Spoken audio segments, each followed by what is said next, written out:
Stonic. It's an interesting name. Kia states that it's a mix of the words speedy and tonic. Right, okay, let's be honest, it won't exactly be speedy, and the tonic part is associated with the first note of a major or minor scale in music, not the liquid. Questionable name aside, the Stonic is an important car for Kia, as the Korean brand is looking for a slice of the action in the small SUV scene. So, to begin with, is it speedy? No, it's not. But to be fair, this is a practical family SUV, so it's not really designed to be speedy. So I'm not really too sure why Kia chose speedy to inspire this car's name. Mind you, this 1 litre 3-cylinder turbocharged petrol engine does make pretty decent progress. It offers 118 brake horsepower with 171 Newton meters of torque.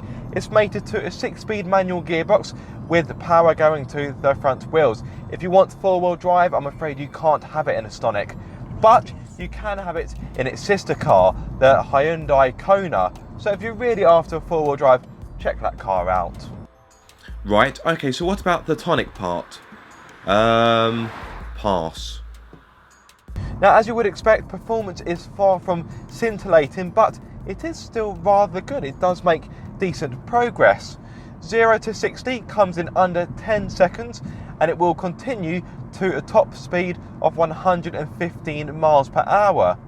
If you don't want this engine, you can have a 1.4 litre naturally aspirated petrol or a 1.6 litre turbocharged diesel, but this engine will be the most popular because it's pretty frugal, it makes decent progress, and it's well suited for all types of driving. This 1 litre engine does offer pretty good performance. Power starts coming in around 2,000 revs, it's got a good level of mid-range grunt, and it revs out to about 6,500. Now, with it being a 3-cylinder, it does make quite a nice thrum, but when you're cruising, the engine does work away in near silence, so it is a pretty refined car. Now, speaking of refinement, the tyre noise is quite high, I won't lie. That rhymes. But wind noise isn't too bad, considering it's a high-riding SUV. As mentioned earlier, this engine is mated to a 6-speed manual gearbox, which is pretty slick to use. Okay, if I'm going to be picky, I would want the throws to be a little bit shorter, but it's pleasant enough to use, it's relatively snappy, yeah, decent gearbox. The Stonic is based on the Kia Rio, a car I tested last year, which was pretty decent, but not quite in the same league as its competitors. Like the Rio, the Stonic does have quite a firm ride, so if you're looking for a small SUV that will glide over the tarmac, you may want to look elsewhere, because this car is quite bumpy and it can be quite jiggly. Now, in case you're wondering, this car is 75mm longer than a Rio, 70mm taller than a Rio, and its ground clearance is 42mm higher. Now, it may have a jacked up ride, but this car is pretty dynamic when it gets twisty. Now, quite often when I'm testing small SUVs, I moan that they don't offer as much dynamism as I would like, but I've got no such problem in the Stonic. It handles pretty well. Grip's pretty decent, brakes are strong, steering's got a decent amount of weight to it. Threading this car through corners is a genuinely pleasing experience. The car feels nimble, there's little in the way of body roll. This may seem odd, but I actually prefer driving this car as opposed to the Rio. It may be in my head, but to me this feels a little bit more engaging to drive, which doesn't really make sense because normally the hatchback would be more fun compared to its SUV counterpart. But on this occasion, I've enjoyed this car more than I did the Rio. Now, is it quite as rewarding to drive as a Seat Arona? Not quite, but it's not a million miles away. Visibility is pretty decent, the A-pillars aren't too thick, wing mirrors are a good size, rear window is quite nice and wide, so again, I've got no complaints there. But if you do find yourself in a tight spot, this car does come standard with rear parking sensors. Now, one feature this car doesn't come with, which I do find rather disappointing, is autonomous emergency braking. Now, it is standard on higher spec models, but on The base model, which is what I have here, you do have to pay a premium for it, which I do find quite disappointing. It's part of an advanced driver's assistance pack, which will cost you £400, and that includes the AEB. It also includes lane departure warning and high beam assist. If you do get a Stonic with the advanced driver assistance pack, you'll be getting a car which has been awarded 5 stars from Euro NCAP, so it will be as safe as houses. However, if you do get a Stonic without the ADAP, then you get a car with just 3 stars from Euro NCAP, which nowadays is quite disappointing. So I do find it a little bit cheeky that Kia is making you pay a premium to get a noticeably higher safety rating.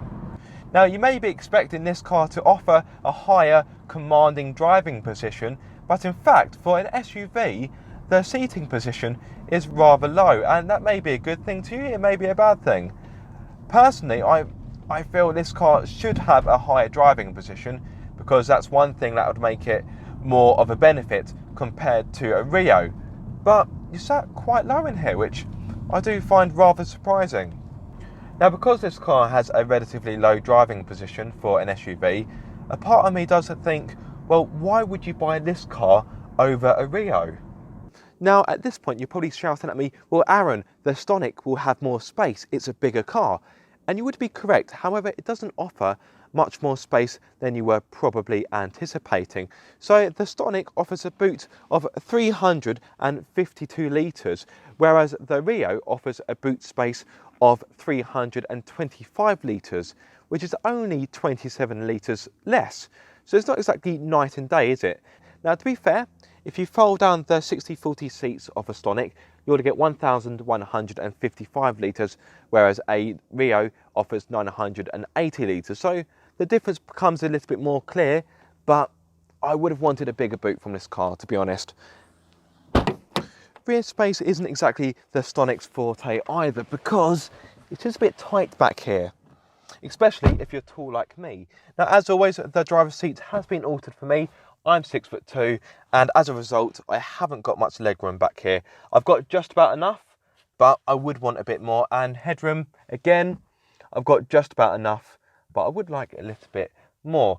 Would I want to be in the back of this car for a longer journey? Probably not. Could you fit 3 adults back here? Again, probably not. Although 2 adults back here shouldn't be too much of a problem, and children should be absolutely fine. Thankfully, the front offers a more agreeable amount of space. I've got plenty of headroom, and I've also got a decent amount of shoulder and elbow room. Getting a good driving position is very easy indeed, because I've got a steering wheel that adjusts for rake and reach, plus my driver's seat also has a good level of adjustment. But what about cubby holes? Well, the door bins are of a good size. I've been able to fit this bottle of drink in with very little problem, and I've got lots of space left over. I've also got 2 cup holders in the middle, a little cubby hole here where I like to keep my smartphone, a storage compartment here which offers a decent amount of space, and last but not least, you do of course have a glove box which offers a fair amount of space, but pretty much all of it is taken up by this quite substantial manual. Blimey. In regard to trim levels, the Stonic is available in just 3. You've got 2, 3 and 4. If you're wondering why there's no 1 trim level, it's because Kia chose not to sell it in the UK based on customer demand.